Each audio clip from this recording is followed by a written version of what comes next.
everybody.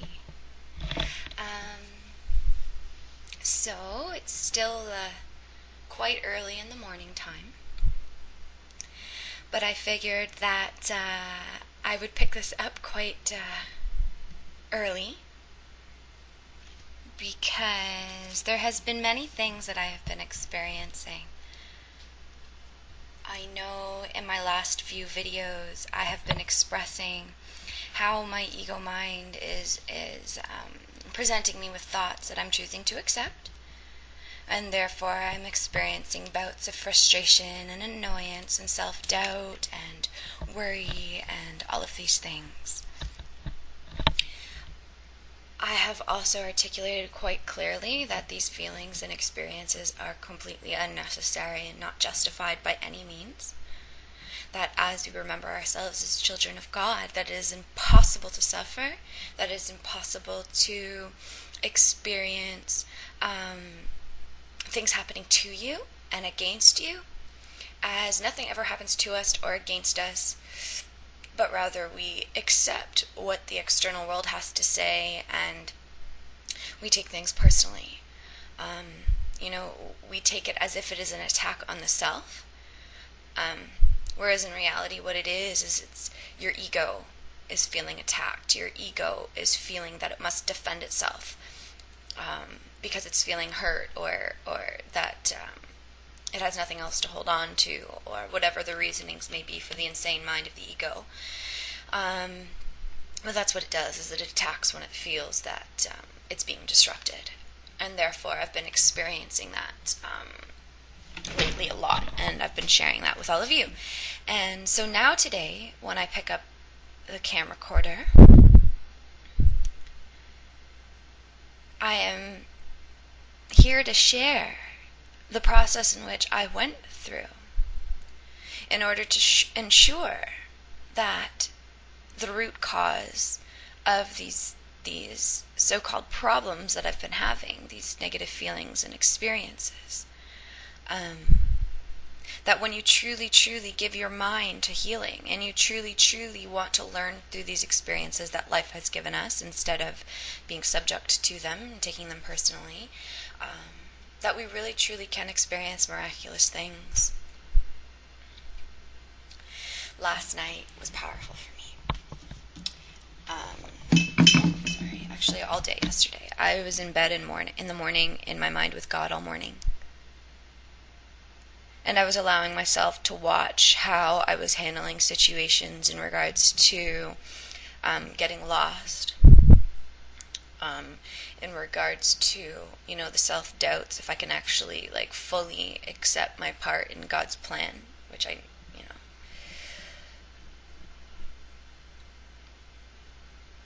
And so I started looking at them, and instead of pushing them away, saying, it's okay, they'll go away, cleanse, heal, they're leaving, I let them go, I was like, no, I'm going to be with these feelings right here, right now. And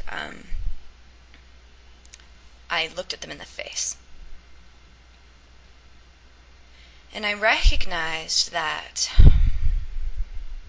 for instance, with, getting lost all the time with Tom and getting really frustrated and annoyed at it and almost taking it out on him in a sense, right? The reason that this is happening is it's so petty and it's so small and it's so little, but the thing is my ego doesn't have anything on me anymore. And so when things like this happens, my ego uses it as the perfect opportunity to use me against myself. And therefore I have all of these unconscious beliefs that I am accepting on that unconscious level, such as, why is this happening? It shouldn't be happening this way. If you're following God's plan is perfect. If this is happening, then you're screwing something up. There has to be someone to blame. So fuck you, Tom. Oh, sorry about that. So screw you, Tom, right? Because I can't be to blame. Why would my ego blame myself? It's going to be somebody else. So I'm going to project it and I'm going to put it out there. And it's his fault. And why don't you do something? And why didn't you look at the direction properly? You're my navigator, and blah, blah, blah, blah, blah, blah, blah, blah.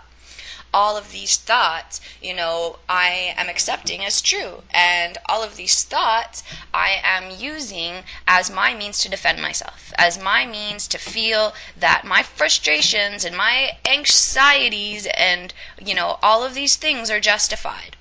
Whereas there's nothing justified to be blaming somebody else for my own stuff. It is my own, guilt for being horrible at directions, for never learning the streets, for, never knowing where I'm going. It's my own guilt for never learning that, and it extends even, I remember hearing like my family saying things and always getting lost with my ex-boyfriends and my best friends always commenting how much I like suck at directions and how I won't know anything, and just constant remarks out the years. Like, my unconscious mind took this and it held on to this, Brittany sucks at directions. Right? And then because of this, I built up this entire construct around it that the person that I'm with has to be good at directions because I suck. And therefore they're going to do it for me. But now that I'm in this relationship with Tom, and he sucks at directions too, and he's like almost worse than I am because he doesn't have a car right now, this poses a difficulty for my ego mind because no longer can I make him accountable. But instead I'm going to get angry and frustrated because I still want to hold him accountable. So I'm going to point the fingers of blame, but I'm not going to take it back on myself and say that it was my fault. It's not no one's fault, but like that it is my responsibility to heal this thought so that this experience never happens again.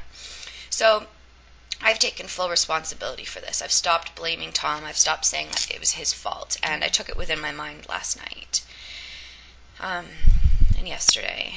And basically what resulted is this absolute, I was able to see that entire construct that I was telling you right now. Like, I had never seen it in its fullness, in its entirety before until I actually looked at it.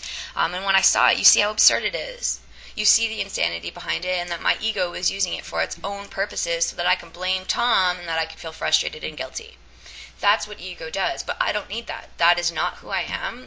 That is not what God wishes for me, and that has nothing to do with, the perfection of God. It just has to do with me listening to my ego mind, accepting the thought, and experiencing the results of my thinking.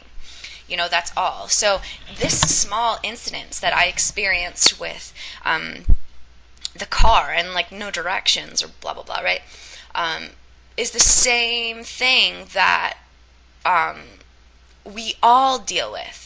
The experiences may look different in form, like maybe it's, your wife or your husband doesn't clean up after themselves and it pisses you off, or, you find yourself being really jealous, or you find that, things just never go your way, and, why does this happen to other people and it doesn't happen to me, and all of these thoughts that the ego can give us, we easily could accept.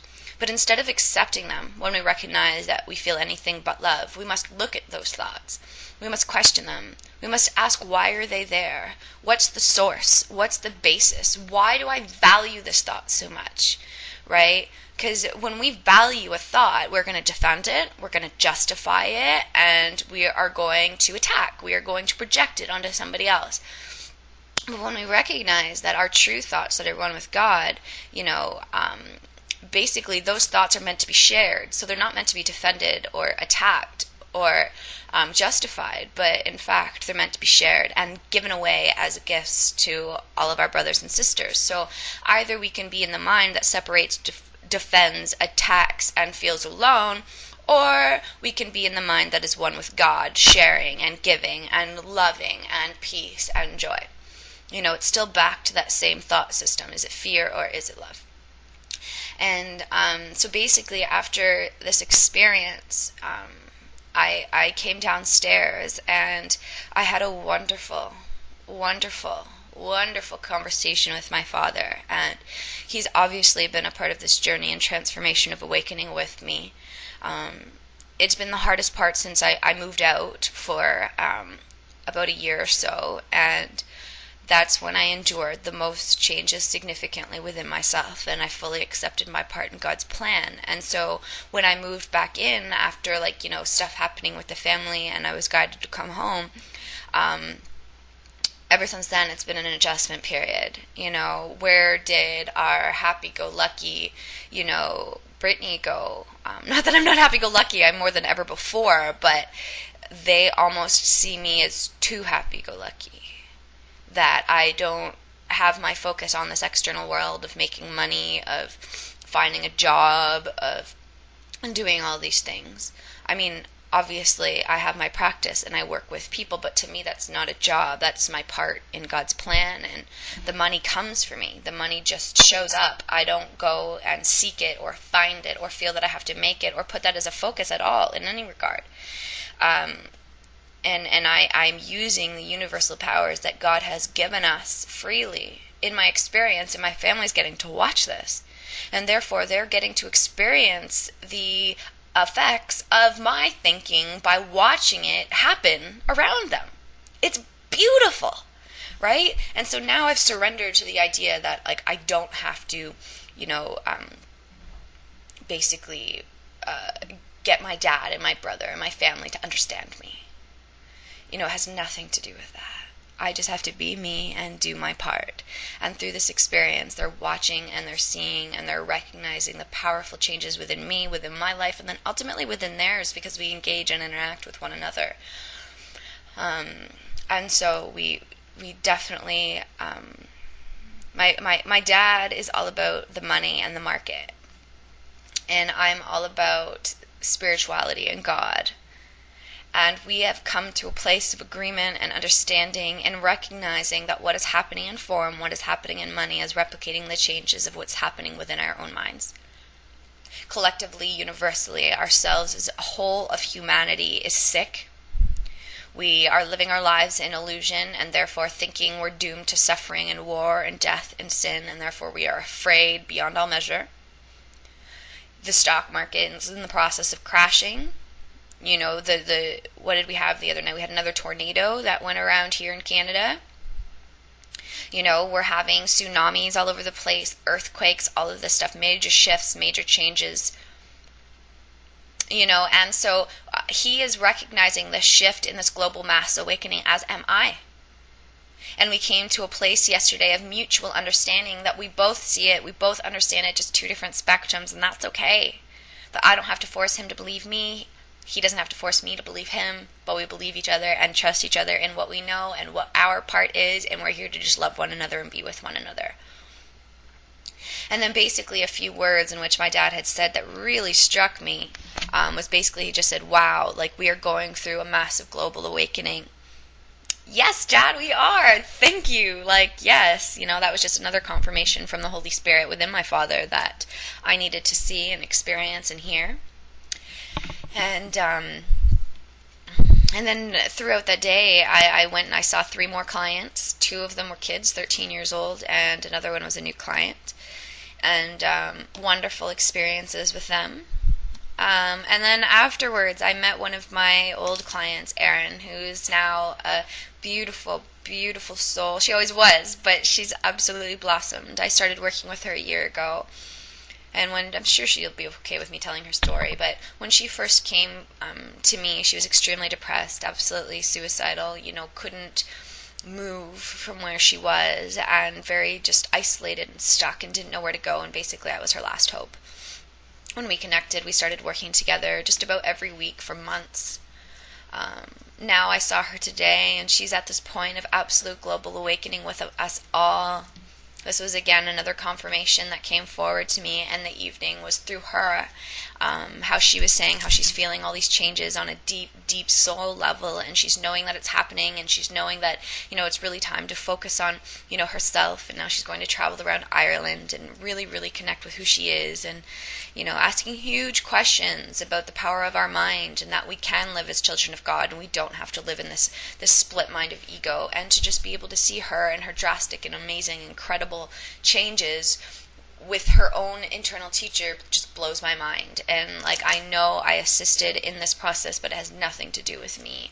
She did it, she chose to do it, she was willing, and she took the bull by the horns, and she's going free. And this continually happens to all of us, and I think right now, now is the time when we all have to make that choice. Do I want to heal my mind? Do I want to take responsibility for my life and choose to change it? Or do I want to stay where I am and go down with the world? Do I literally want to be a part of the stock market crash? Do I want to be a part of this world chaos? Or do I want this world to live in peace? Do I want to live as one with my brothers and sisters and bring forward the way in which this world is supposed to be lived? lived. It is a choice that we make. It is a choice of us as souls. And I choose to live as God created us to be, and therefore this peace is already brought here to this world, and it's just a matter if you all choose to take my hand, take our hand, all of our teachers of God, and walk through this world together.